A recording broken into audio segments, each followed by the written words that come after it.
She was thrown out of the only place she could call home before the sun had fully risen. No savings, no family, no second chance. Just a thin bag in her hands and humiliation burning in her chest. All it took was one small accident and a powerful woman's anger to erase her existence overnight. The floor she once slept on was no longer hers. The door closed. The world moved on. That night, as she wandered the streets with nowhere to go, she believed her life had ended, but fate was already watching. Because somewhere ahead, a man with wealth, influence, and secrets of his own was about to cross her path. And what began as an act of pity would soon unravel betrayal, cruelty, hidden cameras, and a love no one expected. Before the story unfolds, tell us where you're watching from and your local time in the comments. And if you believe stories of justice, kindness, and hope still matter, subscribe and stay with us. In a small, dusty town where gossip traveled faster than the wind, there lived a young woman named Amara. She was barely in her early 20s, yet life had already pressed heavy years onto her fragile shoulders. Amara was an orphan.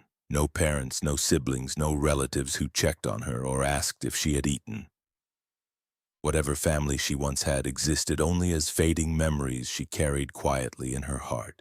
She worked at a tiny laundry shop tucked between two aging buildings along a narrow road.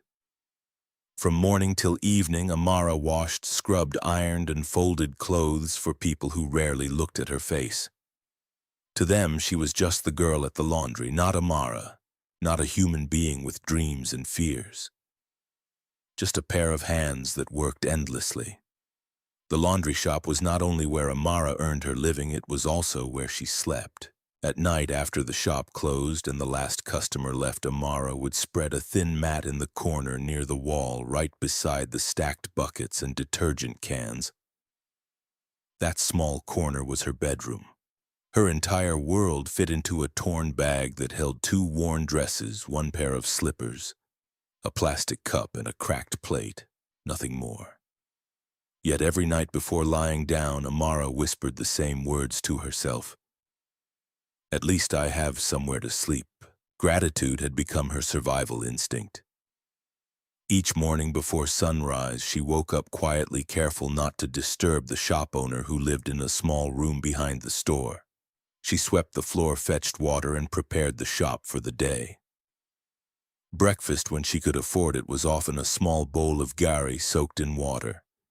Sometimes she added a pinch of sugar if she was lucky. Other times she drank plain water and told herself it was enough. Customers came and went. Some dropped their clothes without greeting her. Some spoke to her sharply as if kindness cost extra money. A few barely noticed her existence at all. Amara accepted it all in silence. She had learned early that complaining did not fill an empty stomach and anger did not provide shelter. The shop owner, Mr. Adeyemi, was not a cruel man, but he was tired. Tired of struggling to keep his business afloat, tired of rising costs and demanding customers. He allowed Amara to sleep in the shop not out of generosity alone, but because she worked harder than anyone he had ever employed. She never came late. She never argued. She never stole. In his eyes, she was useful. To Amara, that small mercy meant everything. On the morning, everything changed. The sun rose brightly, painting the sky with soft gold. Amara sat on her mat in the corner, eating her usual gari soaked in water. She ate slowly, savoring each swallow, knowing it might be her only meal until evening. Her thoughts wandered briefly. What if one day she could rent a room of her own? A place with a door she could lock, even if it was small. She shook the thought away. Dreams were dangerous when survival demanded focus. As soon as the shop opened, Amara stood up, wiped her hands on her faded dress, and poured water into a small cup to wash her face. She wanted to look neat, clean, presentable, even if no one cared. That was when fate stepped through the doorway. Amara moved quickly, her eyes lowered as usual, unaware that at the exact same moment another woman was entering the shop from outside. The collision was sudden. Water splashed. Fabric darkened. For a heartbeat, the world froze. The woman standing before her was dressed in bright yellow lace, expensive and carefully tailored. Her hair was flawless. Her posture screamed wealth, confidence, and entitlement. She looked down at her damp dress as if something filthy had touched her soul. "Are you blind?" The woman snapped, her voice sharp enough to cut skin. Amara's heart dropped instantly. She felt the familiar rush of fear, the kind that tightened her chest and made her hands tremble. She bowed her head slightly, her voice barely above a whisper. "I'm so sorry, Ma. I didn't see you. Please let me clean it." She reached out instinctively, but the woman recoiled as if Amara's touch would contaminate her. "Don't touch me," the woman barked. "Do you know how expensive this dress is?" "You dirty girl." The words burned. Amara felt them sink deep, far beyond her skin. She lowered her eyes, shame flooding her face. "I'm very sorry, Ma. It was a mistake." "A mistake," the woman scoffed loudly. "Is this how you people work? No manners, no training, no sense." Before Amara could speak again, the woman brushed past her and stormed toward the small office at the back of the shop. Amara stood frozen, her heart pounding so loudly she could barely hear anything else. Through the thin walls, the raised voice carried clearly. "Fire her," the woman shouted. "If this is the kind of person you employ, I'm taking my business elsewhere. And don't forget my fiancé is one of your biggest customers." Amara's knees felt weak. Mr. Adeyemi tried to calm the woman, his voice low and apologetic, but fear had already taken control of him. Losing such a customer could ruin his business completely. Moments later, he stepped out of the office. He did not meet Amara's eyes. "Amara," he said quietly. She walked toward him, her legs shaking. "Sir, please." "I didn't mean to." He raised his hand, gently cutting her off. "You've been a good worker," he said, his voice heavy. "But I can't afford to lose a customer like her." The words hit harder than any slap. "I'm sorry," he continued. "You'll have to leave." Amara fell to her knees without thinking. The floor beneath her felt cold, unforgiving. "Please, sir," she begged, tears streaming down her face. "This is where I live. This is where I sleep. I have nowhere else to go." Mr. Adeyemi looked away, his jaw tight. "My hands are tied." At the doorway, the woman in yellow lace smirked. "That will teach you to watch where you're going," she said before turning and leaving. As the door closed behind her, Amara's world collapsed. She sat on the floor of the laundry shop, sobbing quietly, clutching the little bag that held her entire life. The place she had cleaned every day. The corner she had slept in every night. Gone. The day had barely begun. But for Amara, it already felt like the end. Amara remained on the cold floor long after the woman in yellow lace had left the laundry shop.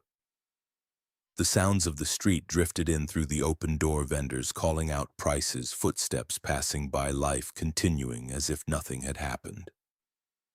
To the world outside, it was an ordinary morning. To Amara, it was the moment her fragile sense of safety shattered completely. She slowly rose to her feet, wiping her face with the back of her hand. Her eyes were swollen, her chest aching with a dull, relentless pain.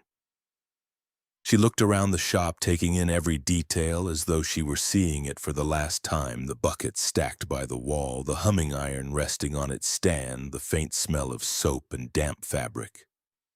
This place had never been kind, but it had been hers. Mr. Adeyemi stood behind the counter, pretending to organize receipts. He avoided looking at her, not because he hated her, but because guilt sat too heavily on his conscience. "Sir," Amara said softly, her voice trembling. "Please. I will work harder. I'll wake up earlier. I'll do anything. Just don't send me away." Her words were not dramatic. They were not rehearsed. They came from pure desperation. Mr. Adeyemi sighed deeply and rubbed his forehead. He had opened this shop with dreams of success, but years of struggle had taught him a hard lesson. Kindness did not pay rent.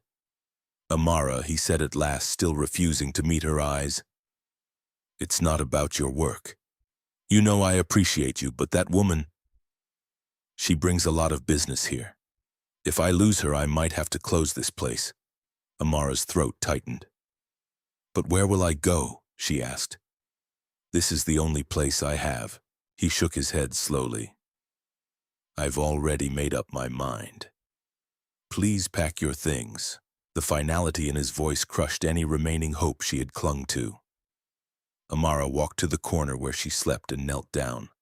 Her belongings were so few that it took her less than a minute to gather them: 2 faded dresses, her cup, her plate, and the thin wrapper she used as a blanket.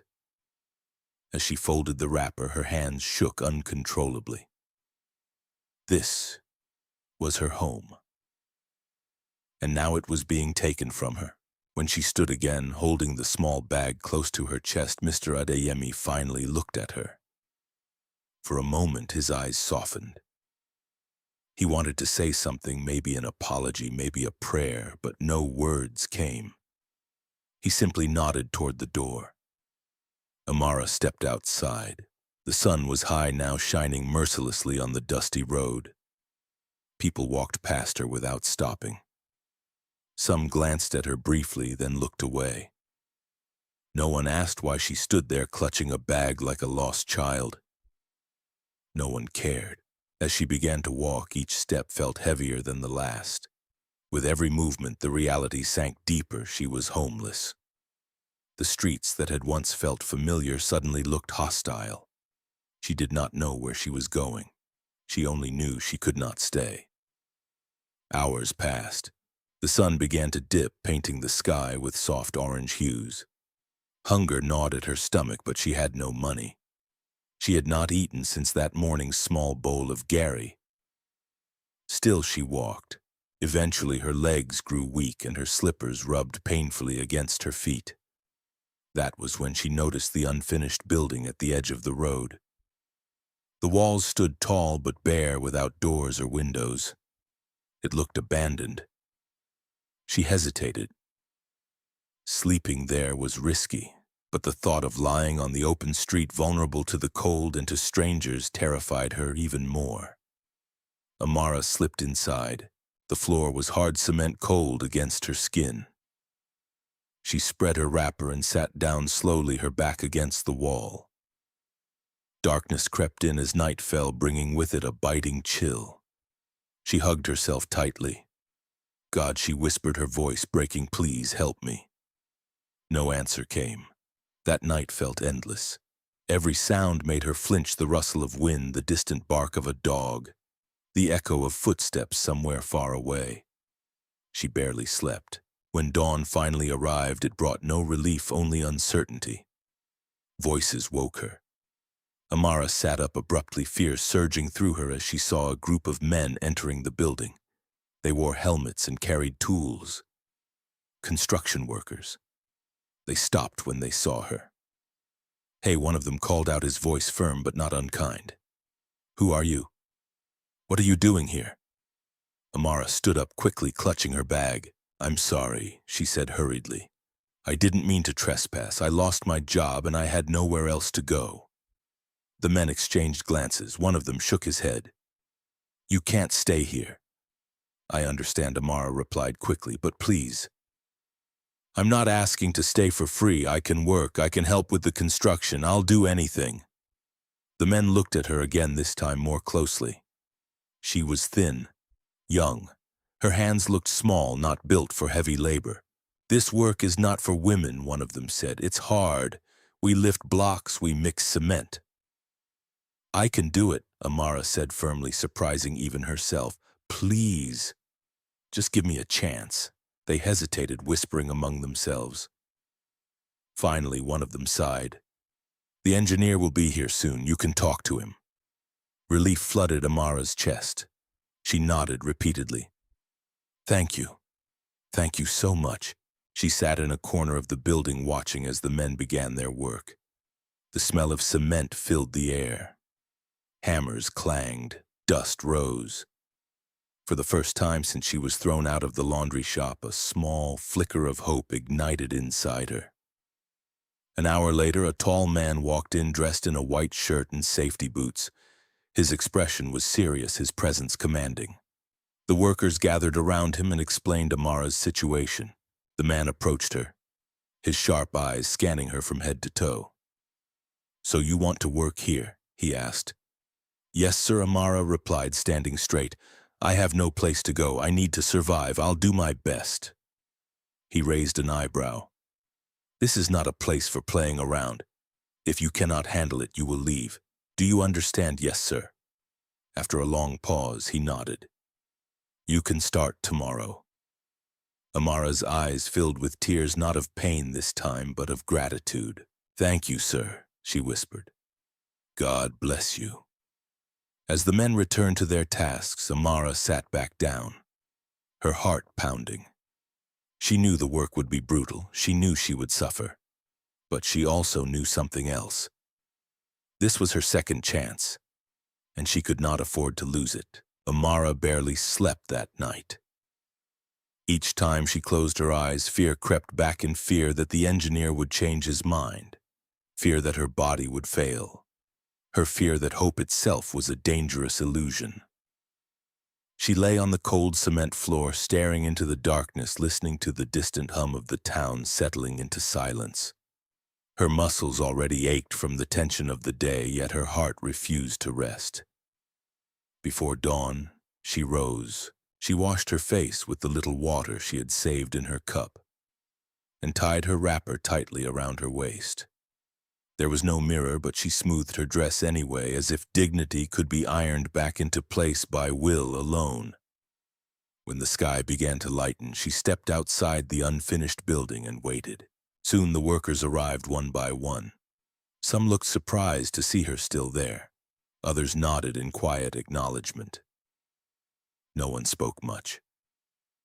The day had not officially started, but the heat was already rising, promising exhaustion. The engineer arrived shortly after. He glanced at Amara, then at his watch, and gave a short nod. No words of encouragement, no warnings, just a silent signal that the work had begun. Amara followed the men as they moved into action.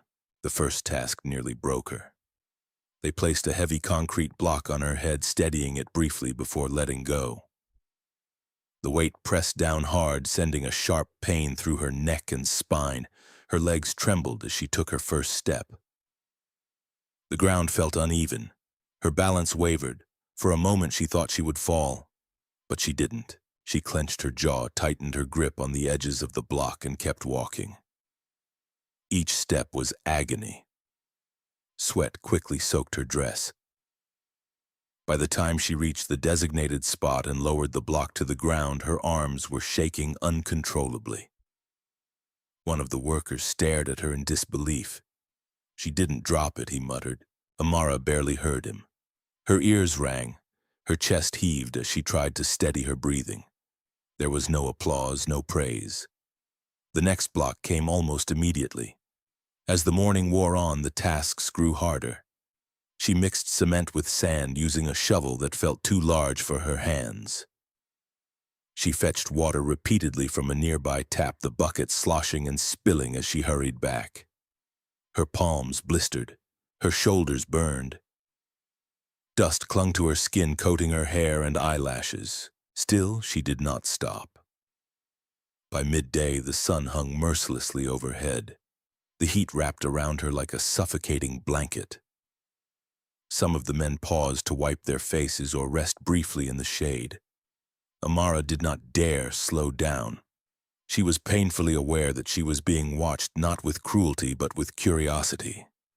"She's stubborn," one worker said quietly. "No," another replied. "She's desperate." Both were true. Her stomach growled, but she ignored it.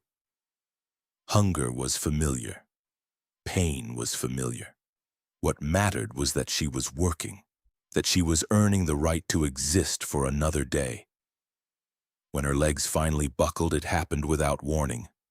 One moment she was lifting a bucket, the next she was on her knees gasping. The bucket tipped over, water splashing onto the dusty ground. The engineer turned sharply. "Are you all right?" Amara forced herself back up immediately. "Yes, sir," she said quickly. "I just slipped." He studied her for a moment, his expression unreadable. Then he turned away. "Be careful." It was not kindness. It was permission. The days that followed blurred together into a relentless cycle of labor and exhaustion. Amara woke before sunrise, worked until her body screamed in protest, then returned to the unfinished building at night to sleep on the floor. Every muscle throbbed. Her fingers were raw.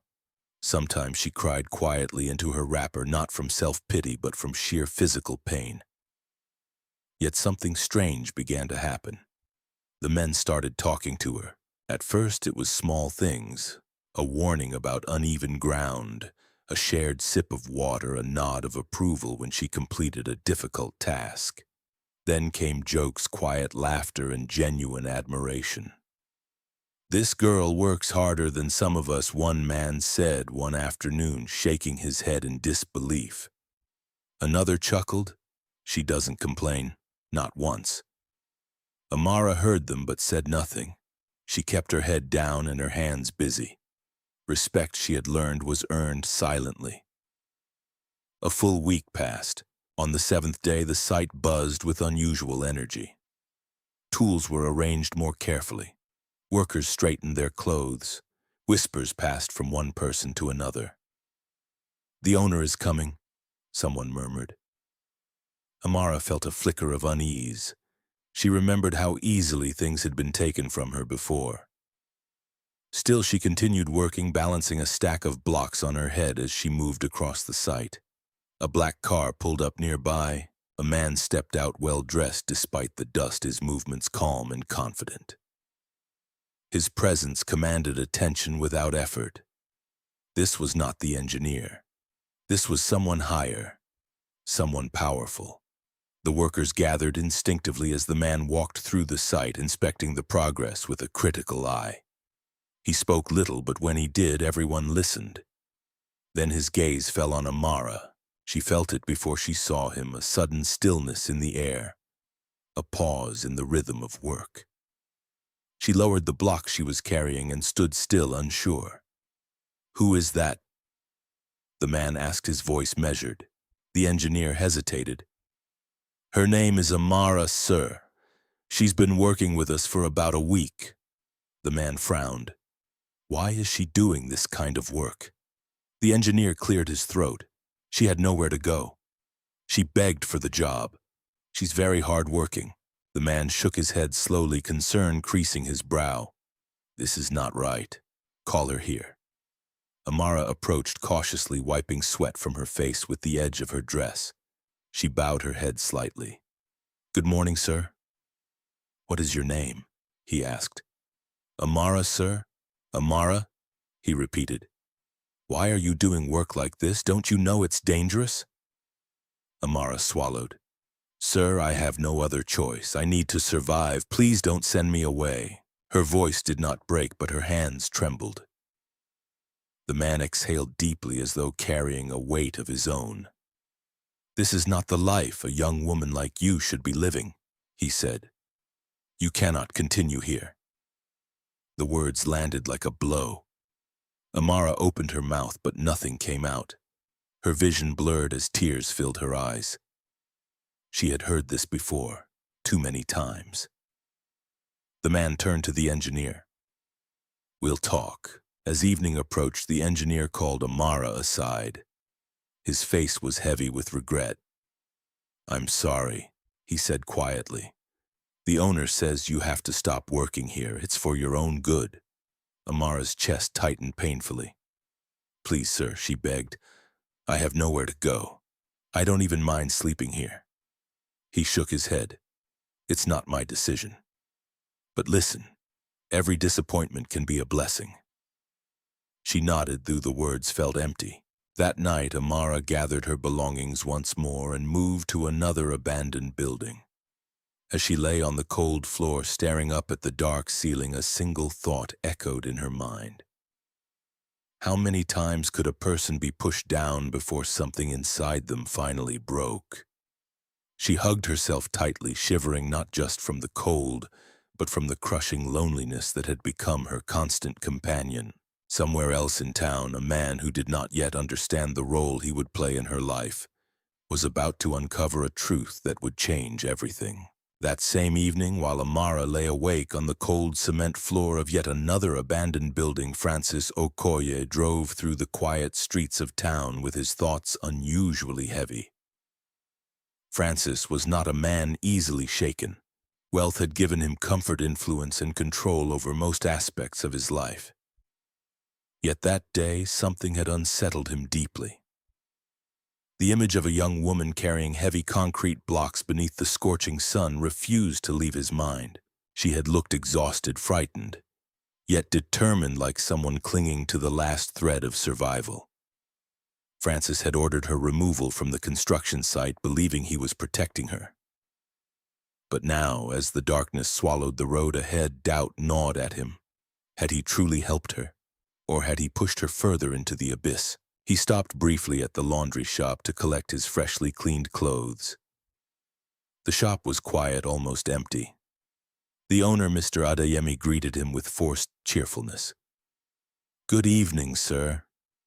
Your clothes are ready." "Good evening," Francis replied, handing over his receipt. As he waited, his eyes wandered around the small space. Something about it felt familiar, though he had never paid much attention before.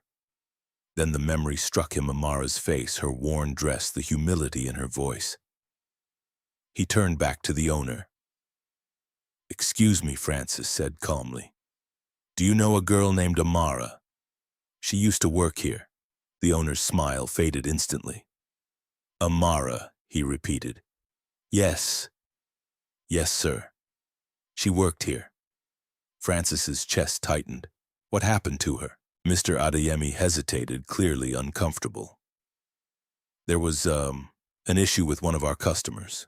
"What kind of issue?" "She accidentally spilled water on a customer's dress. The woman was very angry. She demanded that I fire her." Francis frowned. "Who was the customer?" The owner lowered his voice. "Your fiancée, sir, Madame Chinny."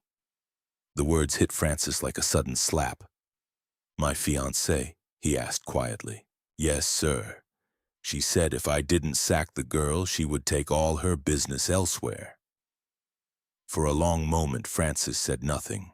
His mind raced as pieces began to fall into place: the cruelty in Chinny's voice when she spoke of servants, the coldness she often disguised with elegance, the sense of entitlement she carried like perfume. "And where is Amara now?" Francis asked. The owner shook his head. "I don't know, sir.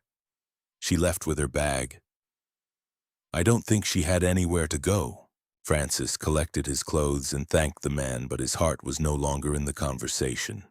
As he stepped back into his car, guilt wrapped tightly around his chest. Chinny had not just complained. She had destroyed a life over a minor accident. That night, Francis barely slept. He replayed the events again and again: the dismissal at the laundry shop, Amara's desperate plea at the construction site, the quiet dignity with which she carried her suffering. He realized something unsettling. If he had not intervened, Amara might still have had a roof over her head. Now, because of him, she had nothing. At dawn, Francis made a decision. He would find her. The next few days became a restless search. Francis drove through different parts of town, stopping near markets, unfinished buildings, and roadside shelters. He asked security guards, street vendors, and construction workers if they had seen a young woman carrying a small bag, quiet, thin, with tired eyes.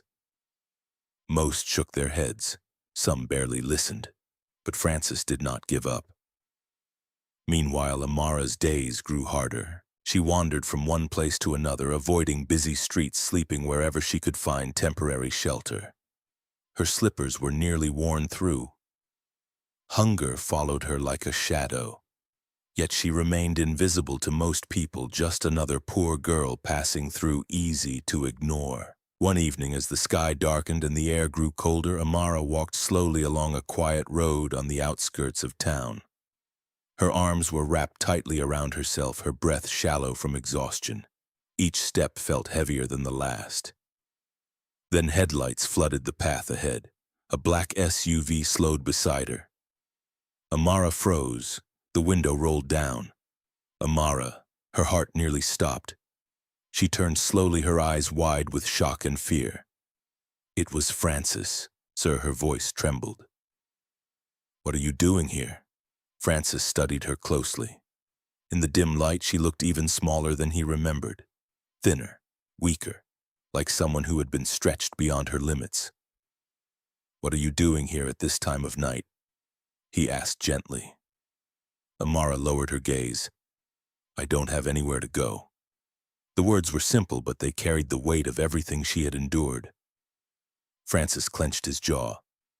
"Get in the car." She hesitated immediately. "Sir, I don't want to disturb you." "You are not disturbing me," he said firmly. "I can't leave you like this." After a long pause, Amara opened the door and climbed in. The warmth inside the car felt unreal. She sat stiffly, clutching her bag as if afraid it might disappear. As Francis drove, he asked questions: where she slept, how she ate, how long she had been on the streets. Amara answered quietly, never exaggerating, never accusing anyone. When she finished, Francis exhaled deeply. "You're too young to be living like this," he said. "You'll come to my house. I'll find work for you there." Amara stared at him, stunned. "Your house?" "Yes, but sir, I—" "No arguments," Francis interrupted gently. "You need help, and I can help." Tears filled Amara's eyes, but she blinked them back. "Thank you, sir. God bless you." When they arrived at Francis's mansion, Amara felt like she had stepped into another world. Bright lights, trimmed gardens, tall gates, everything looked expensive, distant, untouchable. As they entered the house, a woman emerged from the living room. Chinny. Her eyes narrowed the moment she saw Amara. "Who is this?" she demanded sharply. Francis remained calm. "Her name is Amara. She'll be staying here." Chinny's voice rose instantly. "What, this dirty girl in my house?" "Yes," Francis replied firmly. "She needs help, and I've decided to help her." Chinny scoffed. "Have you lost your mind? Do you know what people will say?" "I don't care," Francis said. "She's staying." Amara stood silently between them, feeling smaller than ever, the tension thick enough to choke her. Francis turned to Amara. "You'll work here and have a place to sleep. That's settled." Chinny's glare burned into her like fire. But Francis led Amara away before another word could be spoken. He showed her a small guest room, a bed, curtains, a door that closed. As Amara sat on the edge of the bed that night, her heart pounding, she felt gratitude and fear entwined tightly together. She did not know it yet, but the house that had saved her from the streets would soon become another battlefield. The first morning Amara woke up in Francis's house, she lay still for several minutes, afraid to move.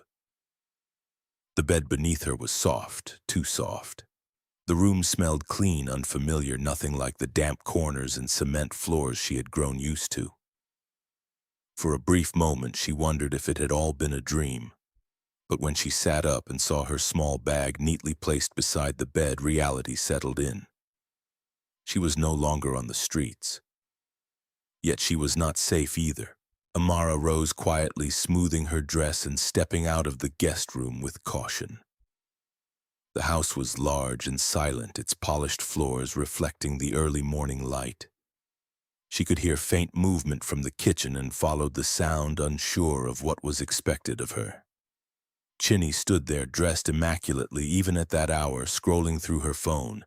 She did not look up when Amara entered. "Good morning, Ma," Amara said softly. Chinny's fingers paused for a second, then resumed their movement. "You're late," she said flatly. Amara's heart skipped. "I'm sorry, Ma. I wasn't sure what time. You should already know," Chinny cut in sharply. "This house runs on order. If you're going to work here, don't act confused. Yes, Ma, Amara replied quickly. From that moment on, Chinny made it clear Amara was not welcome. Every task became a test. When Amara swept the living room, Chinny pointed to invisible dust and demanded she do it again. When she washed dishes, Chinny inspected each plate with exaggerated disgust. When Amara cooked, Chinny complained about the taste without even eating. Is this how you mop? Chinny snapped one morning. Look at the corner. Do you have eyes at all? I'm sorry, Ma, Amara said, grabbing the mop again. Sorry won't change who you are, Chinny muttered as she walked away. The words stung, but Amara swallowed her pain. She reminded herself that she had slept under open skies not long ago. Enduring insults was better than enduring the streets, or so she thought. Food became another weapon. Some days, Chinny would instruct the cook to prepare meals only for herself and Francis.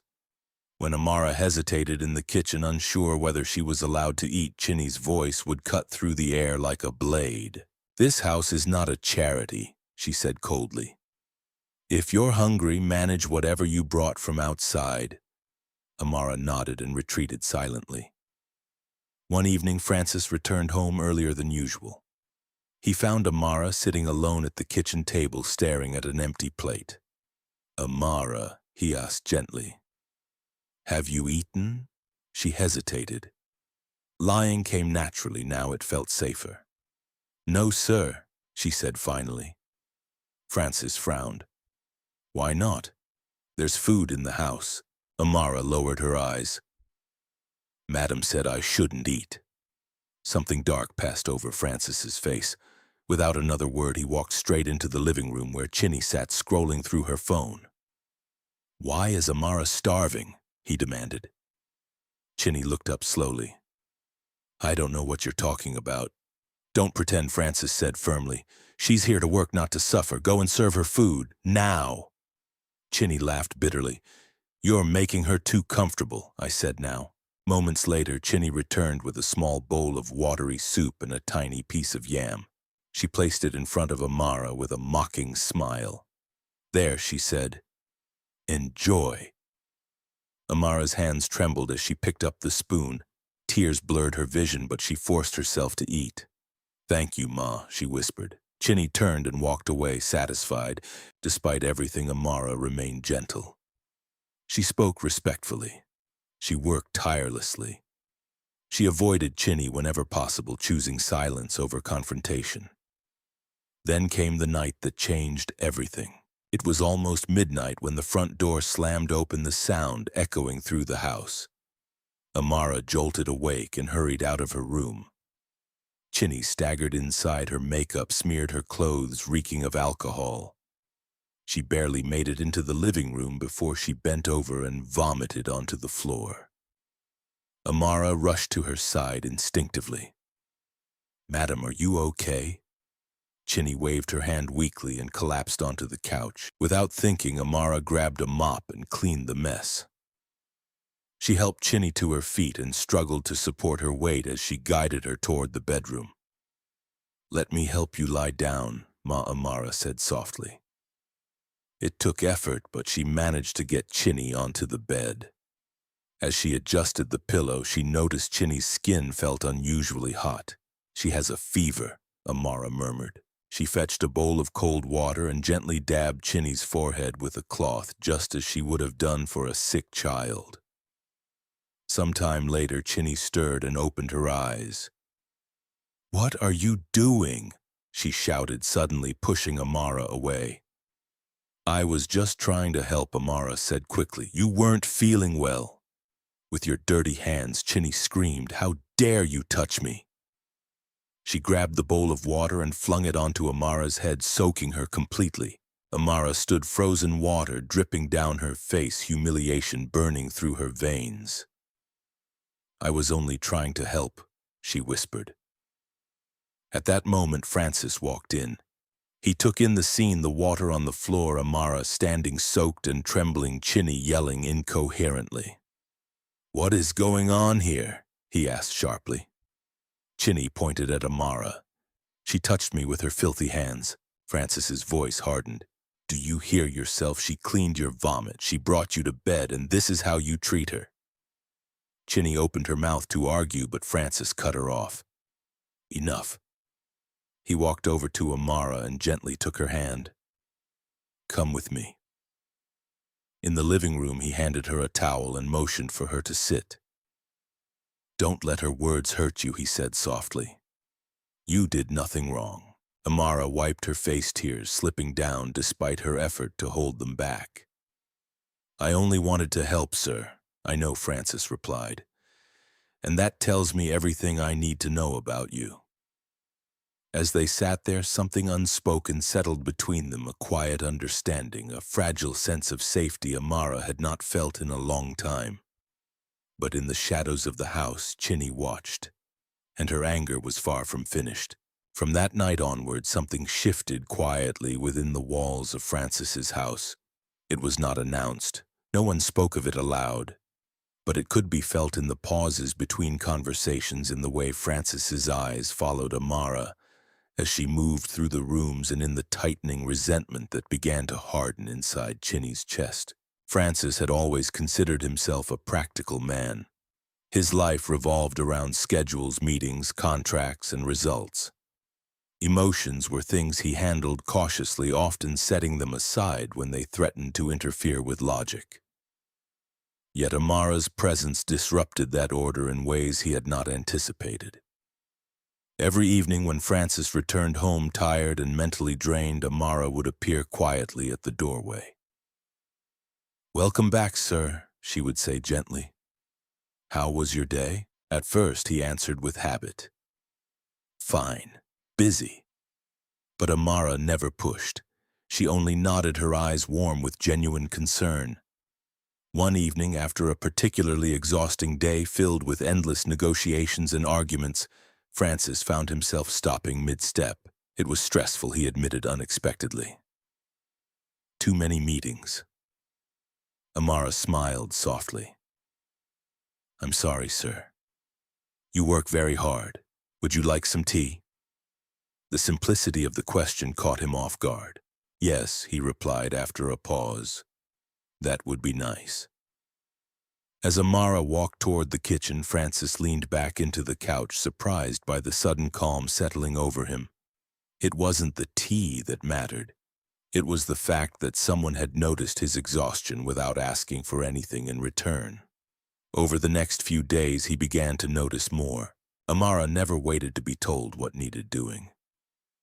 She cleaned quietly, cooked with care, and ensured everything was in place before anyone asked. When she finished her tasks, she did not sit idly or complain. She found small ways to be useful, organizing shelves, folding laundry neatly, tidying corners others ignored. She never raised her voice, never argued, never displayed bitterness even when Chinny's sharp words sliced through the air. Chinny, on the other hand, grew increasingly restless. She complained constantly about the food, about the house, about Francis's work schedule. She demanded money for shopping, for outings, for things Francis barely remembered approving. She rarely asked how his day went. When she did, it felt rehearsed, empty. One evening, as Chinny ranted loudly about an upcoming event she wanted to attend, Francis found himself drifting away from her words. His eyes moved instead to the corner of the room where Amara sat folding clothes quietly. Her head slightly bowed, her hands moving with care. He frowned. Why did the house feel more peaceful when Chinny was absent? Why did silence feel heavier when Amara was not around? The realization unsettled him. Trying to push the thought aside, Francis decided to do something kind, something neutral. After work one afternoon, he stopped by a boutique and picked up a few items. Expensive dresses for Chinny, and one simple, elegant dress for Amara. Nothing flashy, just something beautiful. When he arrived home, he handed Chinny her bag first. What's this? She asked, peering inside briefly. A little something for you, Francis replied. She shrugged. Thanks, I guess. Without another glance, she tossed the bag onto the couch. Then Francis turned to Amara. This is for you. he said, handing her the smaller bag. Amara stared at it as if he had placed a treasure in her hands. For me, sir, yes, Frances said. Open it. Her fingers trembled as she reached inside. When she pulled out the dress, her breath caught. It was simple, modest, and beautiful, something she had never imagined owning. Tears welled up in her eyes. Thank you, sir, she whispered. No one has ever given me a gift before. Frances smiled gently. You deserve it. From across the room, Chinny watched, and something inside her snapped. What is all this nonsense? She shouted suddenly. Why are you buying gifts for her? Frances turned calmly. It's just a dress. A dress, Chinny scoffed. Don't insult my intelligence. I can see what's going on here. Amara stepped back instinctively, clutching the dress tightly to her chest. I'm sorry if I caused any problem, Ma, she said softly. Keep quiet, Chinny snapped, pointing at her. You think you're clever? Trying to steal what doesn't belong to you? Frances's patience thinned. Chinny, enough. Amara is part of this household, and she will be treated with respect. Chinny's face twisted with anger. Without another word, she stormed out of the room, slamming the door behind her. Amara stood, frozen tears sliding silently down her cheeks, not from sadness this time, but from confusion and gratitude tangled together. The next morning, Chinny confronted her. You think because he bought you a dress you're special, Chinny hissed, stepping closer. Don't get ideas, you're nothing. Amara shook her head. I don't want trouble, Ma. Chinny's eyes narrowed dangerously. Later that day, when Amara stepped outside briefly, Chinny followed her to the backyard. Without warning, she grabbed the dress from Amara's hands. No, Amara cried softly. Please, Ma. But Chinny had already tossed it into the fire pit. The flames rose quickly, consuming the fabric. Amara watched in silence as the dress burned to ashes. Something inside her broke, but she did not scream. She did not fight. She simply stood there, tears falling freely, knowing that resistance would only make things worse. Chinny smiled cruelly. This is what happens when you forget your place. That evening, Frances noticed Amara wearing her old worn dress. Why didn't you wear the new one? He asked. Amara hesitated. Chinny's warning glare from across the room answered the question for her. I'm saving it for a special occasion, she said quietly. Frances studied her closely. Something was wrong. He could see it in her eyes, but before he could ask more, Chinny cut in sharply. We're leaving, she said. You're late. As the car pulled away, Frances glanced back at the house, a growing certainty forming in his heart. Chinny was not just jealous. She was dangerous, and Amara, silent, kind, uncomplaining, was standing alone in the path of her cruelty. The storm was building. A week passed after the dress was burned, but the tension inside the house did not fade. If anything, it grew heavier, pressing down on Amara like invisible hands around her throat. She moved carefully now, measuring every step, every word, every breath. Chinny spoke less, but when she did, her voice carried a strange calm that frightened Amara more than shouting ever had. Frances noticed the change immediately. Amara had become quieter than usual. Her smiles were slower to appear.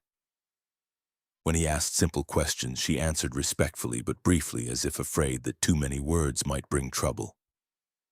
One morning, as Frances prepared to leave for work, he found Amara sweeping the yard.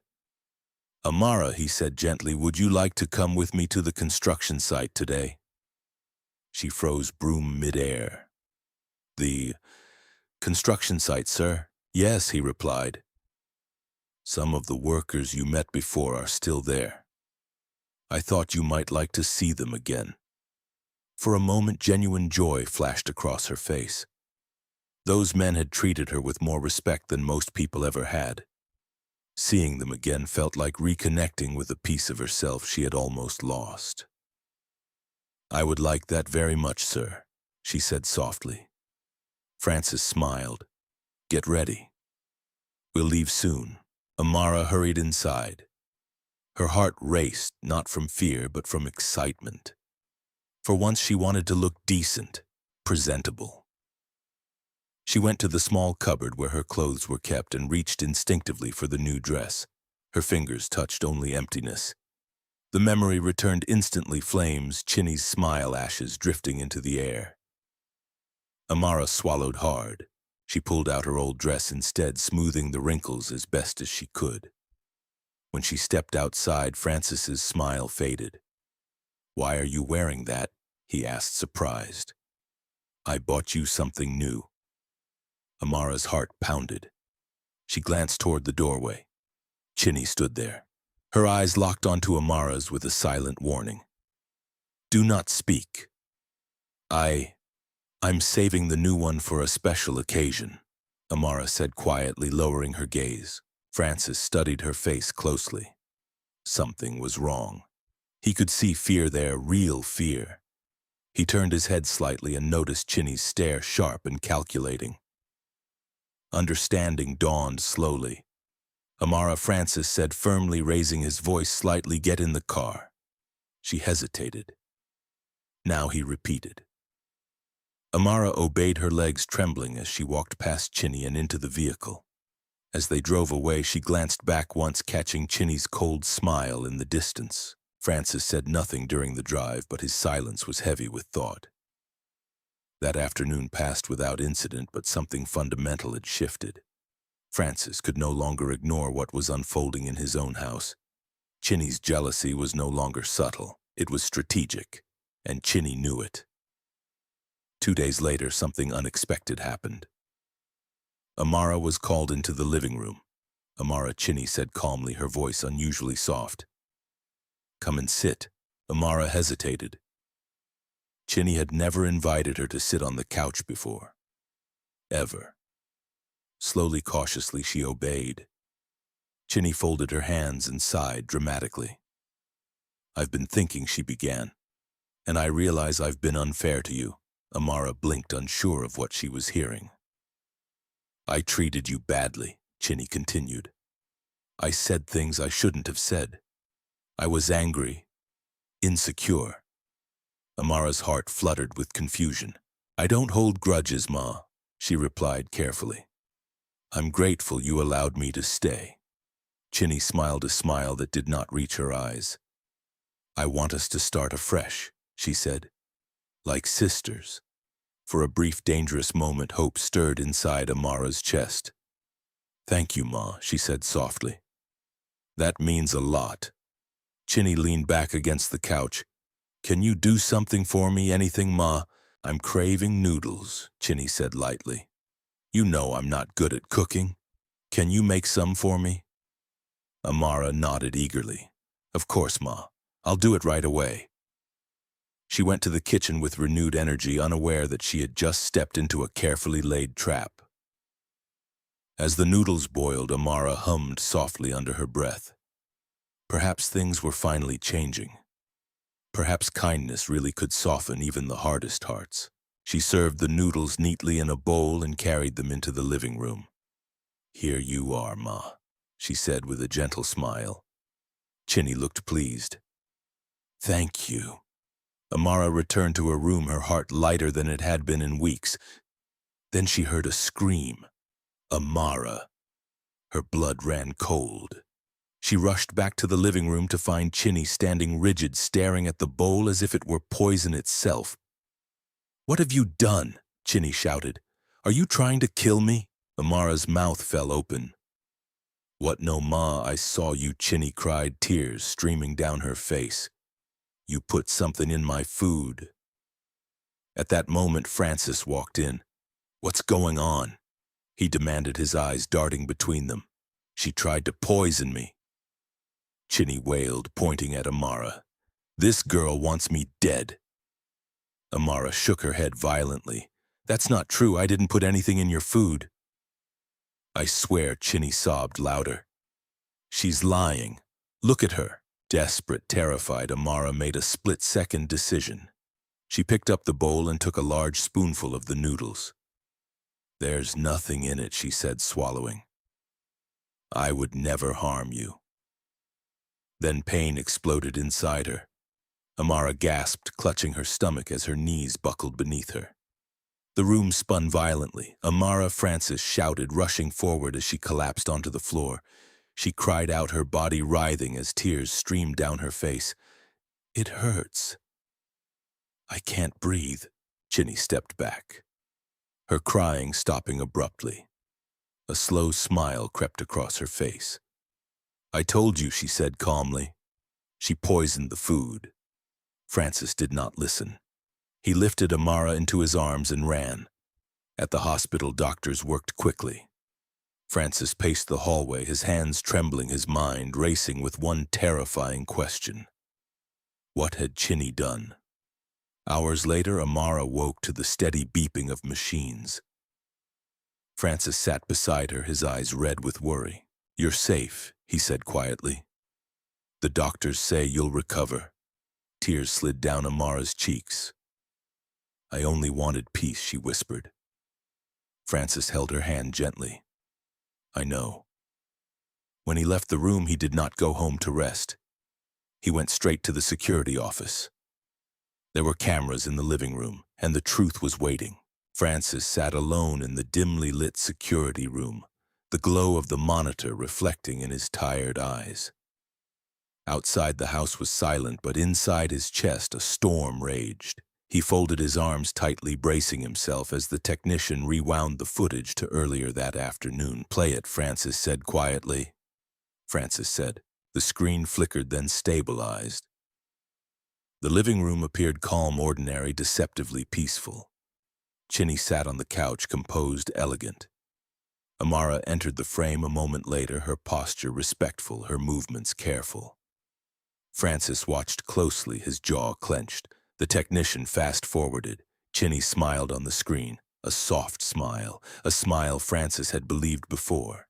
She spoke no sound, but her lips formed words Francis could now read with painful clarity. The false apology, the invitation to start over, the request for noodles. Francis's chest tightened. "Pause," he said. The image froze on Amara's face, confused, hopeful, trusting. "Continue," Francis whispered. The footage resumed. Amara went into the kitchen. Chinny remained in the living room.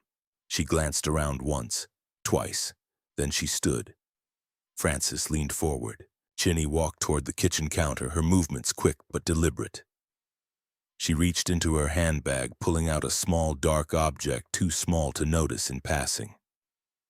She unscrewed the cap with practiced ease and tipped something into the pot. Francis felt the blood drain from his face. "There," the technician said softly, pointing at the screen. Chinny replaced the object, wiped her fingers on a tissue, and returned to the couch.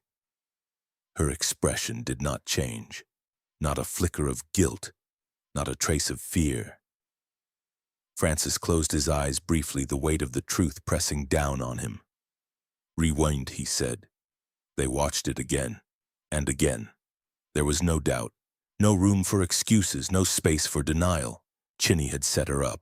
Francis stood abruptly, his chair scraping loudly against the floor. His hands shook, not from confusion, but from fury. "Thank you," he said to the technician, his voice controlled but cold. "I'll handle this." He left the security room and walked through the quiet corridors of his house like a man marching toward judgment. Every step felt heavy. Every memory replayed in his mind: Chinny's complaints, her cruelty, her mocking laughter, the way she had burned Amara's dress without remorse. And now this. When Francis entered the living room, Chinny was there, sitting comfortably, scrolling through her phone as if nothing in the world had gone wrong. She looked up when she sensed his presence. "You're back early," she said lightly. "How is that girl?" Francis did not respond. He stood in front of her, his face unreadable. "Pack your things," he said calmly. Chinny laughed. "What, pack your things?" he repeated. "And leave my house." Her smile faltered. "Francis, what are you talking about?" "There's a camera in this living room," he said, his voice firm, each word deliberate. "I've seen everything." The color drained from Chinny's face. You're lying, she said quickly. You wouldn't. I saw you poison the food, Francis cut in sharply, every second of it. Silence fell between them, thick and suffocating. Chinny's eyes darted around, searching for an escape that did not exist. I can explain, she said weakly. She was trying to take you from me. Francis shook his head slowly. You tried to kill someone. Over jealousy. I didn't mean to kill her, Chinny cried. I just wanted you to see her for who she is. Francis stepped back, disgust etched across his face. I see you now, and if I call the police, you'll be in prison. Chinny's legs gave way slightly as she slumped onto the couch. Leave, Francis said quietly. Now, before I change my mind. She stared at him, tears streaming down her face, not tears of remorse, but of loss. Loss of comfort, loss of control, loss of the life she believed was guaranteed. Without another word, Chinny stood and walked toward the stairs. Her movements were slow, mechanical. When she returned with her bags, she did not look at Francis. She walked out of the house with her head lowered, the sound of the door closing behind her, echoing like a final verdict. Francis stood alone for a long moment. Then he turned and headed back to the hospital. Amara lay quietly in the hospital bed, her breathing steady now, though her body still ached. When Francis entered the room, she opened her eyes slowly. Relief flickered across her face when she saw him. You're back, she whispered. Francis sat beside her and took her hand gently. I'm here. She searched his face anxiously. Madam? What happened? Francis hesitated, then spoke softly. She's gone. Amara's eyes widened. Gone, yes, he said. And she won't hurt you again. Tears filled Amara's eyes, but this time they fell silently, mixed with exhaustion and release. I didn't want trouble, she murmured. I just wanted peace. I know, Francis said, his voice thick with emotion. And I'm sorry. I should have protected you sooner. The days that followed were quiet. Amara remained in the hospital as her strength slowly returned. Francis visited daily. Sometimes they talked. Sometimes they sat in comfortable silence. There was no pressure, no expectation, just presence. One afternoon, Francis arrived with a small smile. I have something to tell you, he said. Amara shifted slightly, listening. I spoke to a few people, he continued. You once told me you wanted to go back to school. Amara nodded faintly. Yes, sir. But that was a long time ago. It doesn't have to stay in the past, Francis said. You're enrolled again. Your fees are covered. Amara stared at him in disbelief. You're serious, I am, he said. You deserve a future that isn't built on fear. Tears spilled freely down Amara's cheeks. Thank you, she whispered. I don't even know how to. You don't have to, Francis interrupted gently. You're family now. For the first time in her life, the word felt real. Weeks later, Amara returned to the house not as a frightened girl walking on eggshells, but as someone finally allowed to breathe. The rooms felt different, lighter, safer. One evening, as the sun dipped below the horizon, Francis sat quietly in the living room, deep in thought. Amara approached hesitantly. Sir, she said, do you need anything? Francis looked up at her, his expression soft. Yes. Sit with me. She hesitated, then sat. For a moment, neither spoke. Then Francis broke the silence. You've been through more than anyone should, he said. And yet you never lost your kindness. Amara lowered her gaze. I didn't know any other way. Francis smiled faintly. You changed my life, Amara, in ways you don't even realize. Her heart raced. I think, he continued, his voice steady but vulnerable, I've fallen in love with you. Amara's breath caught. Take your time, Francis said gently. I just needed you to know. In that quiet room under the soft glow of evening light, a new chapter began, one built not on power or wealth, but on truth healing and a love born from survival. Francis's confession lingered in the air long after the words were spoken. Amara sat still, her hands folded tightly in her lap, her heart pounding so loudly she was sure he could hear it. Love, such a simple word, yet it carried a weight she had never allowed herself to imagine. She did not answer him that night, not because she felt nothing, but because she felt too much. After everything she had endured, abandonment, humiliation, betrayal, the idea of love frightened her more than loneliness ever had. Love required trust, and trust to Amara had always come at a cost. Francis sensed it immediately. He did not push. He did not repeat his confession or demand reassurance. Instead, he gave her space, the kind of space that felt safe rather than threatening. Days turned into weeks. Amara resumed her routine in the house, but life felt different now. She attended her medical checkups regularly, and slowly her strength returned. The nightmares faded. Her appetite improved. She laughed more often, soft, cautious laughter, but real. Francis kept his promise. He arranged everything for her return to school quietly, without announcement. One afternoon, he handed her an envelope. "What's this?" Amara asked. "Open it," he said. Inside were her admission papers, timetables, and receipts showing that all fees had been paid. Amara's hands trembled as she read through them. "You did all this?" "For me, for your future," Francis replied. "Not because I expect anything in return." Her eyes filled with tears. "No one has ever done this for me." He smiled gently. "Then let this be the first of many good things." School became Amara's anchor. Each morning she left the house with purpose, carrying books instead of fear. She studied with intensity, driven not by ambition alone, but by gratitude. Every lesson felt like reclaiming a piece of herself that life had tried to erase. Francis watched from a distance, proud but careful.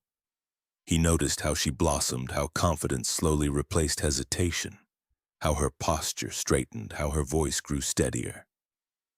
Yet he remained patient, never crossing boundaries she had not invited him to cross. Chinny's absence left behind an echo that took time to fade. Occasionally whispers reached Amara's ears. Gossip from neighbors, murmurs about a broken engagement, speculation about what had truly happened. Amara ignored it all. For the first time, other people's opinions did not define her existence. One evening, Francis found Amara in the garden, sitting beneath a tree reading. "You like it out here," he observed. She smiled. "It's peaceful." He sat beside her, keeping a respectful distance.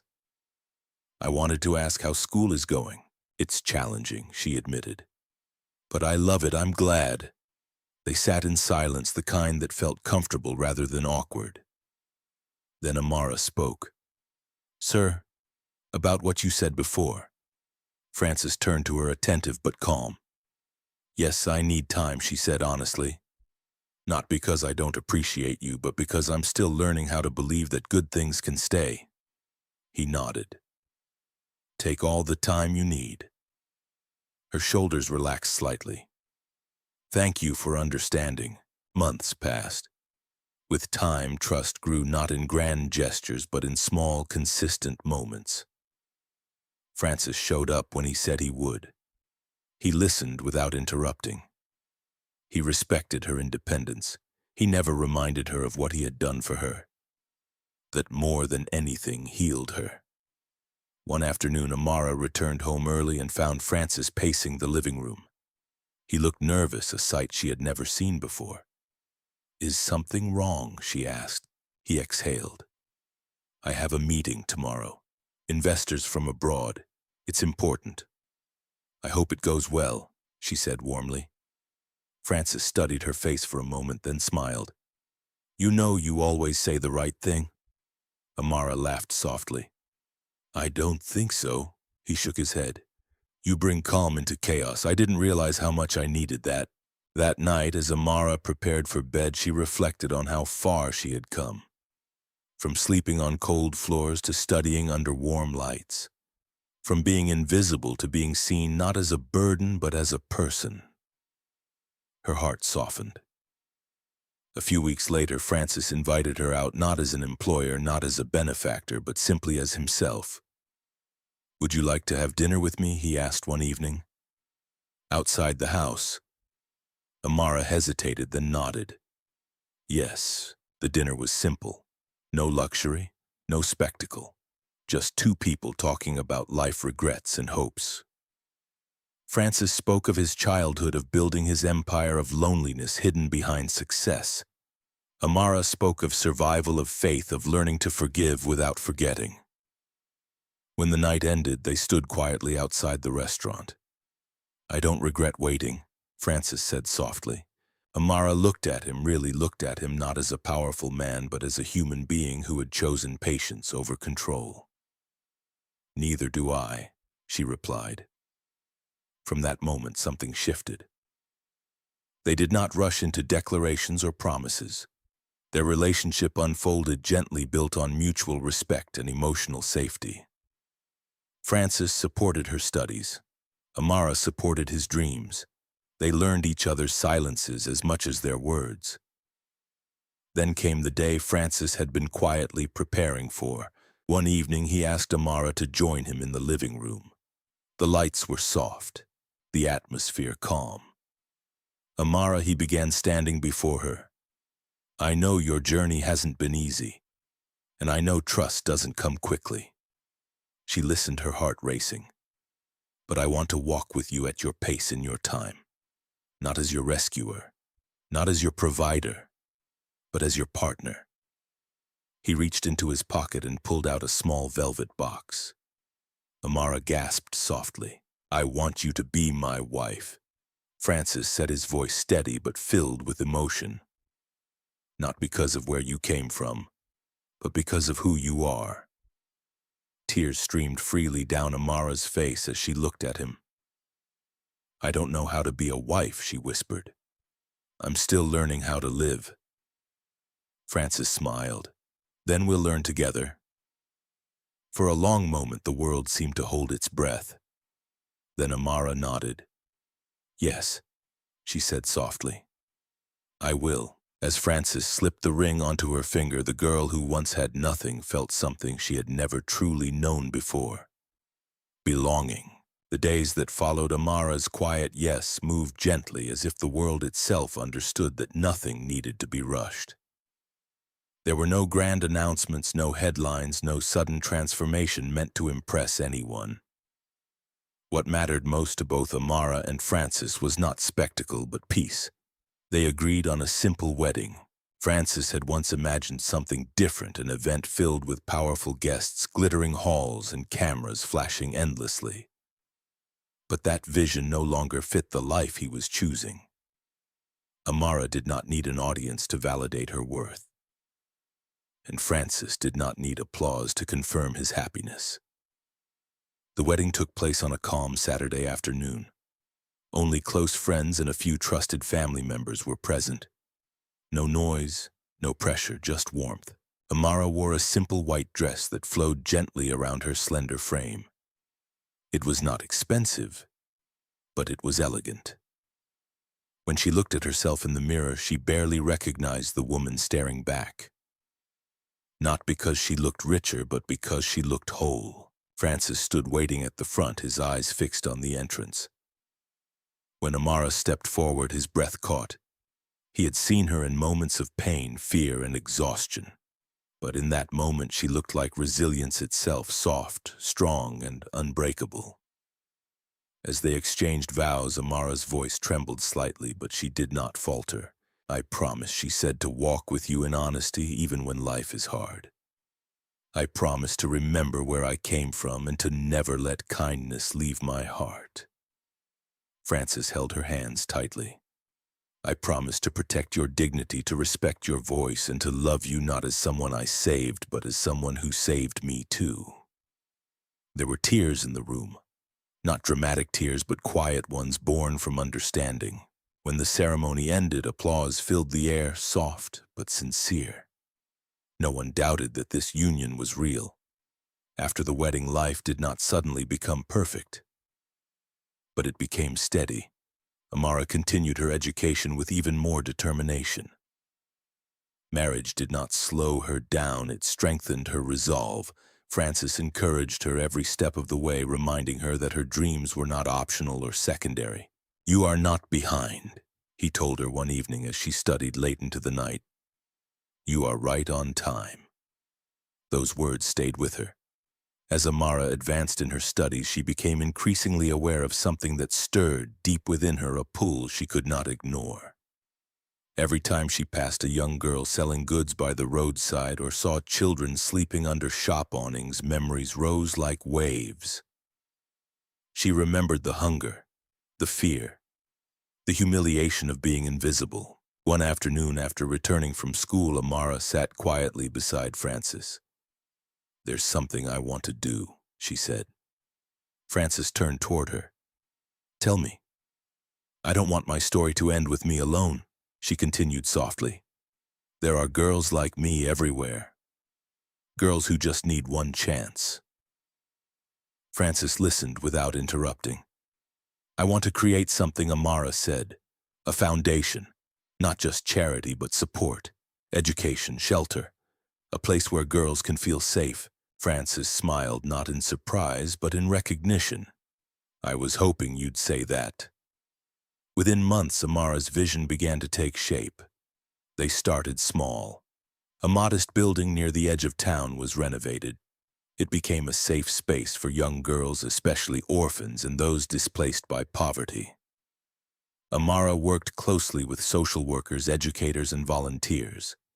She insisted on one thing above all else: dignity. "No one here will be treated like a burden," she said firmly during the first orientation meeting. "We help, but we don't humiliate." Word spread quickly. People were drawn not just by the resources, but by Amara herself. She spoke openly about her past, not to gain sympathy, but to give hope. She reminded the girls that where they started did not define where they could go. Francis watched her transform from the shadows of the room. He saw confidence settle into her voice, purpose sharpen her gaze. He realized then that loving Amara meant more than providing comfort. It meant standing beside her as she changed lives. Meanwhile, Chinny became nothing more than a fading echo. Occasionally, someone would mention her name in passing. A rumor here, a whisper there. But Francis never engaged. The chapter was closed. He had chosen truth over convenience, character over image. Amara too let go. She did not carry hatred. She carried lessons. One evening, as the sun dipped below the horizon, Amara stood outside the foundation building, watching the girls laugh and talk freely. Francis joined her, slipping his hand into hers. "You did this," he said quietly. "We did," Amara corrected gently. Francis nodded. "You know, people still ask me how it happened, how a poor maid became my wife." Amara smiled faintly. "What do you tell them? That she was never just a maid," he replied. "She was always extraordinary. The world just hadn't slowed down enough to see it." Amara leaned her head against his shoulder. Life had come full circle, but not back to where it began. It had moved forward, upward, into something better. She had lost everything once, and in the process of surviving, she had gained something far greater than comfort or status. She had gained purpose, and in that purpose she found freedom. As Amara's foundation slowly grew, so did the attention around her life. What began as a quiet effort to help a few vulnerable girls soon became something the town could no longer ignore. Teachers spoke about it. Market women whispered about it. Even local radio hosts mentioned it in passing, calling it that place where girls are treated like human beings again. Amara never sought the spotlight, but the spotlight found her anyway. With growth came challenges. The foundation needed funding, structure, and protection. Amara spent long days balancing her studies with meetings, learning how to manage budgets, listen to painful stories, and make difficult decisions. Some nights she returned home exhausted, her body heavy, her mind restless. Francis watched her closely. "You don't have to carry everything alone," he reminded her one evening as she rubbed her temples in silence. "I know," Amara replied softly. "But if I don't do this right, I might fail people who have no backup." Her sense of responsibility was relentless. Then one afternoon, the past came knocking. Amara was reviewing documents at the foundation office when a volunteer hesitated at the doorway. "There's someone here to see you," the young woman said cautiously. "Who?" Amara asked without looking up. "She says she knows you from before." Something in the volunteer's tone made Amara pause. She slowly lifted her head. "Tell her to come in." The door opened, and there she was. Older, thinner, less polished, but unmistakable. Chinny. For a moment the room felt too small to hold them both. Amara rose slowly from her chair, her heartbeat steady but heavy. She had imagined this moment in different ways: anger, confrontation, fear. But what she felt now surprised her. It was calm. "Amara," Chinny said quietly, her voice stripped of its former sharpness. "Thank you for seeing me." The silence stretched. "What do you want?" Amara asked, her tone firm but controlled. Chinny swallowed. "I heard about what you're doing here, about the girls." Amara gestured toward a chair. "Sit." Chinny hesitated, then obeyed. "I'm not here to cause trouble," Chinny continued. I lost everything after I left that house. Friends disappeared, doors closed, people stopped answering my calls." Amara listened without interruption. "I was angry," Chinny admitted, her voice shaking. "Jealous. I thought I was protecting what was mine, but I destroyed myself instead." For the first time, Amara saw something real in Chinny's eyes: fear. "I don't expect forgiveness," Chinny said quickly. I need help." The irony hung heavy in the air. Amara leaned back slightly, her thoughts racing. This woman had once tried to ruin her life. Now she sat before her broken. "You know," Amara said slowly, "when I was sleeping on cement floors, I begged God for help. Anyone's help. And most people walked past me." Chinny lowered her head. "I'm not going to pretend what you did never happened," Amara continued.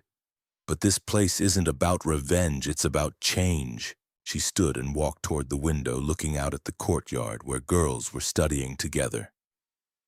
"I can't give you a position here," Amara said. "And I can't trust you easily." "I understand," Chinny whispered.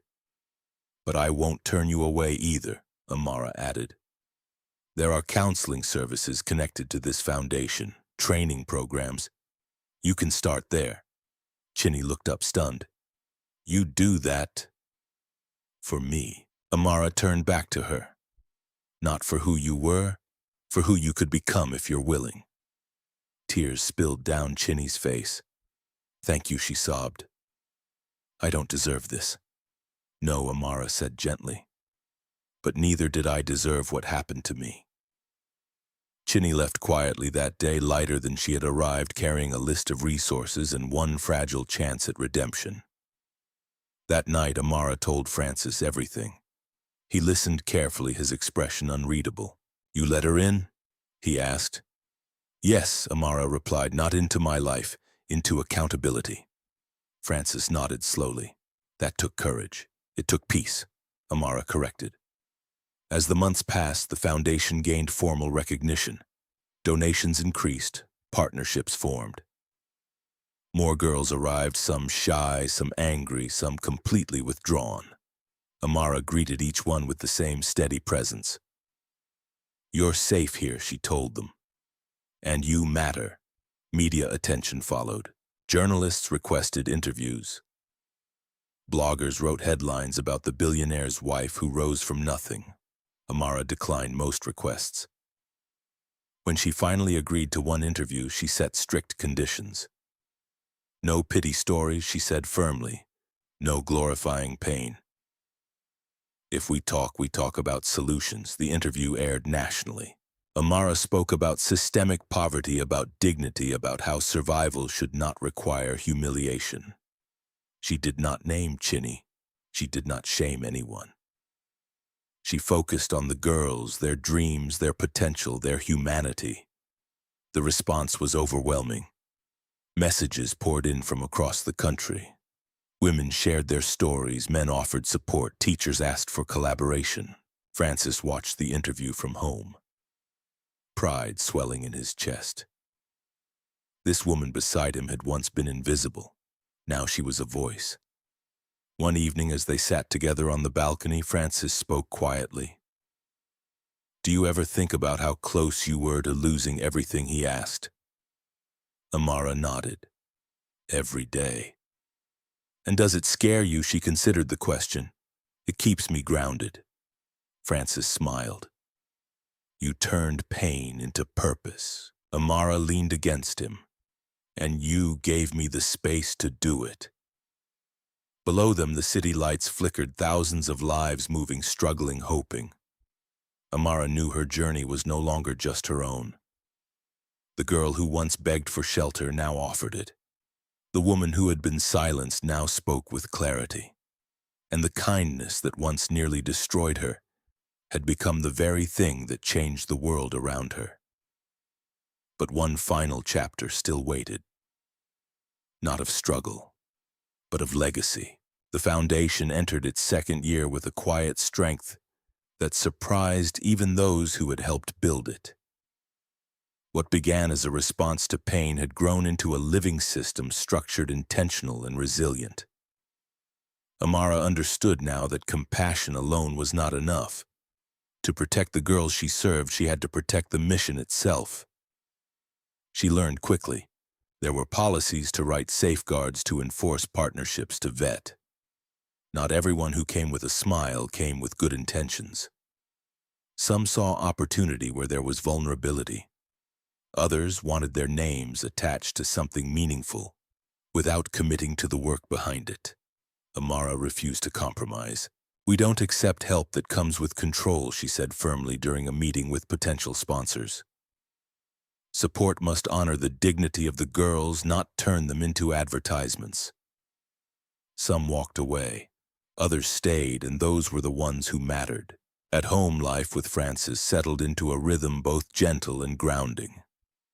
They shared meals, exchanged thoughts about their days, and learned the small habits that make a partnership real. Francis admired Amara's discipline, her refusal to be distracted by praise or criticism. Amara admired Francis's steadiness, the way he never tried to overshadow her work or claim ownership of it. One evening, as rain tapped softly against the windows, Francis asked a question that had been sitting in his heart for some time. "Do you ever regret forgiving her?" he asked carefully. Amara knew exactly who he meant. She considered the question, then shook her head. "Forgiveness didn't erase what she did. It just stopped it from controlling me." Francis nodded.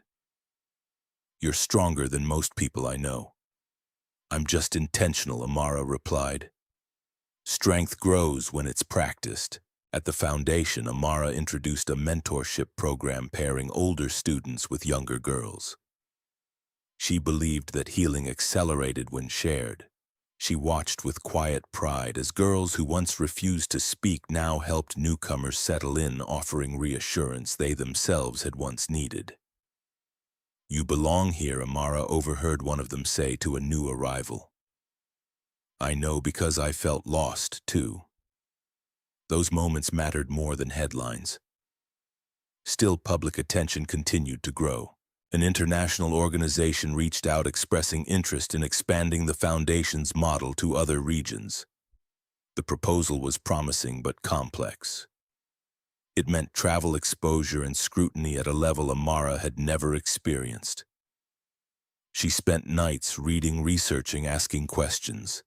Francis offered support without pressure. "If you say no, it's okay," he reminded her. "And if you say yes, I'll be there." Amara said yes. The first conference she attended was overwhelming. Cameras, panels, Applause. People spoke about her work in polished terms that felt distant from the reality she lived every day.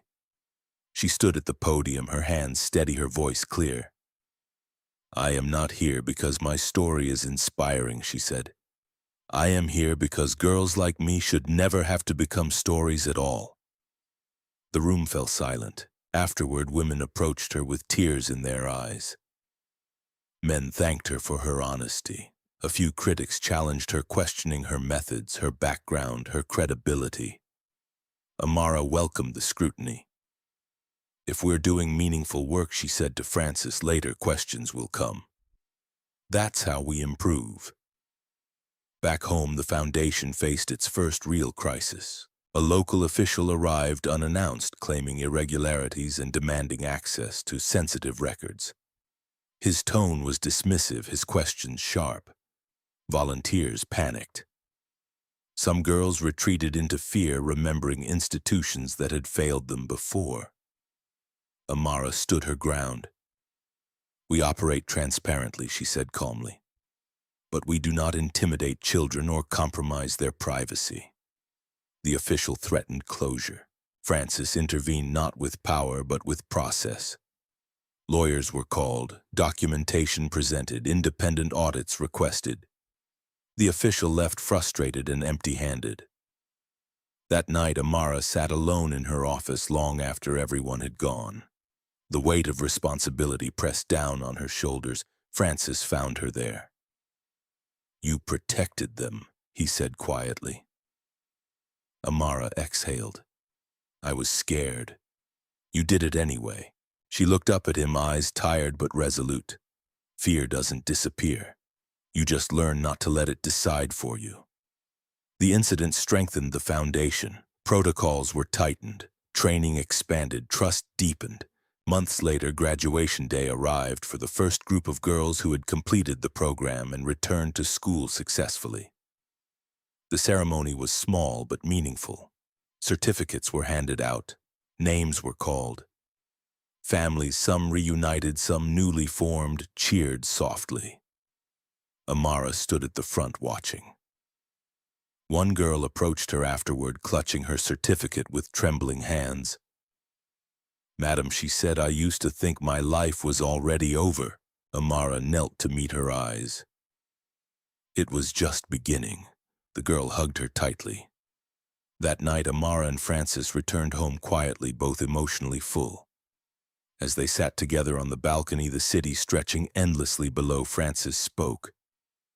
"You've built something that will outlast us," he said. Amara shook her head gently. "I didn't build it alone. I just protected the space for it to grow."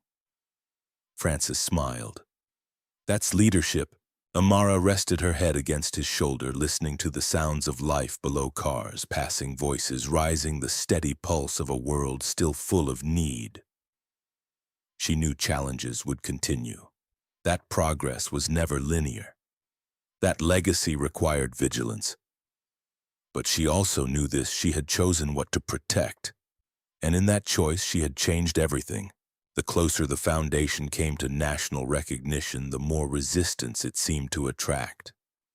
Amara had learned that growth often invited scrutiny, not always from those who wanted to help, but from those who felt threatened by change they could not control. It began subtly. An anonymous article appeared online questioning the true motives behind the foundation. It hinted that Amara's rise was not earned but gifted, that her marriage to a wealthy man was the real reason doors had opened.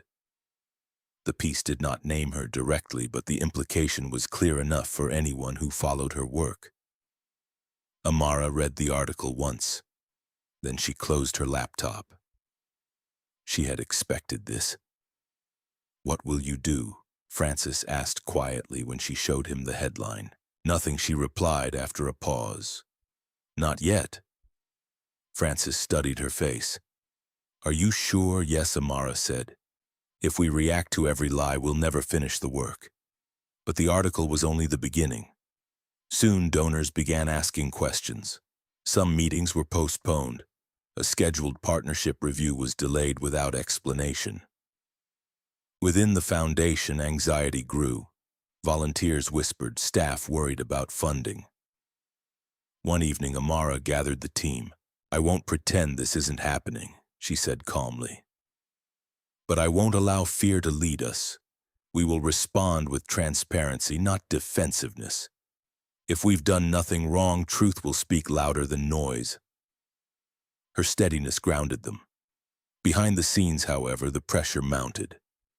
An audit was announced, this time not routine but aggressive. Financial records, personal disclosures, internal communications. Everything. It felt less like accountability and more like a hunt. For the first time in years, Amara felt that familiar tightening in her chest, the echo of being powerless, of standing alone, while others decided her fate. That night, she couldn't sleep. She sat on the edge of the bed, staring into the dark. "What if this ruins everything?" she whispered. Frances reached for her hand. "It won't." "You don't know that," she said quietly. "I've seen how quickly people turn." Frances sat up, facing her fully. "Amara, listen to me. They may question your story. They may challenge your methods, but they cannot erase your integrity." She swallowed hard. "I'm not afraid for myself. I'm afraid for the girls." Frances nodded. "And that's why you'll win." The audit process was grueling. Days stretched into weeks. Files were reviewed. Interviews conducted. Amara answered every question with calm precision, refusing to be baited into emotion or defense. She corrected inaccuracies without arrogance. She acknowledged limits without shame. Still, the silence afterward was unbearable. No feedback, no conclusion.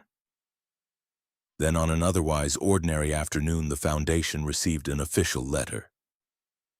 Amara opened it slowly, her hands steady. The audit had cleared them completely. No irregularities, no misconduct, no cause for concern. She closed her eyes and exhaled deeply. The relief was immediate, but it was not triumphant. It was sobering. Because with the clearance came something else. An invitation. The same international organization that had expressed interest earlier now formally requested Amara to lead a regional expansion of the Foundation's Model 1 that would reach multiple countries. The responsibility was immense, the visibility unavoidable. It would mean stepping fully into the public eye. Amara sat with the letter for a long time. That evening, she and Frances talked late into the night. "This isn't just growth," she said, "it's exposure." Frances nodded. "And risk. What if I fail?" she asked. On a bigger stage, Frances smiled softly. "You won't be doing this alone, and even if you stumble, you'll get back up. You always have." Amara thought back to the laundry shop, the cement floors, the night she begged God for survival. She looked at the letter again. "I'll do it," she said finally. "But on one condition." Frances raised an eyebrow. "Which is?" "We don't change our values to fit the world," she said firmly. "The world can adjust." He smiled. "That's exactly why they chose you." The announcement went public weeks later. Amara's story was told again, this time by her in her own words. She spoke not of rescue but of systems, not of luck but of opportunity, not of charity but of justice. Reactions were mixed. Some celebrated her courage, others criticized her audacity. A few tried once more to discredit her, resurfacing old rumors, twisting narratives. But this time, Amara did not stand alone. Former students spoke out. Teachers shared testimonials. Families wrote letters. Independent reports validated outcomes. Numbers told stories words could not. The noise faded. The truth endured. One evening, as Amara stood in the courtyard of the Foundation watching younger girls study under the lights, a familiar figure appeared at the gate. Chinny. She looked healthier than the last time they had met, more grounded, less defensive. "I heard the news," Chinny said quietly when Amara approached. "You're changing lives." Amara nodded. "We are." "I wanted to tell you something," Chinny continued. "I've been attending counseling. I've started working again, small jobs, nothing glamorous. That's good, Amara said sincerely. Chinny hesitated. I never said this properly. But I'm sorry. Not because I lost everything, but because I see now what I tried to destroy. Amara studied her for a moment, then spoke. I hope you keep going, she said. Healing isn't about where you end up. It's about what you choose not to repeat. Chinny nodded, eyes wet. Thank you for not becoming like me. After she left, Amara stood still, the weight of that sentence settling in. Later that night, Francis found her on the balcony. You okay? He asked. Yes, she replied. I think I just realized something. What? That everything I went through wasn't just to survive, Amara said softly. It was to prepare me. Francis wrapped an arm around her. For this moment. For responsibility, she corrected. For choosing courage when it matters. Below them the city hummed, imperfect, restless, alive. The world had tested her, and she had not broken. The morning Amara stood before the international board, she felt an unfamiliar calm settle in her chest. Not the calm of certainty, but the calm of acceptance. She no longer needed approval to validate her worth. She was not there to prove she belonged. She was there because she already did. As she spoke, she did not raise her voice. She did not dramatize her past. She told the truth plainly about systems that fail the vulnerable, about dignity as a human right, about how one safe space could interrupt a cycle of poverty that had existed for generations. I am not exceptional, she said firmly. What is exceptional is what happens when people are given a chance without humiliation. The room listened. By the time she finished, the decision had already been made. The expansion was approved. Within months, similar centers began to take shape in neighboring regions, each adapted to local needs, each led by people from within those communities.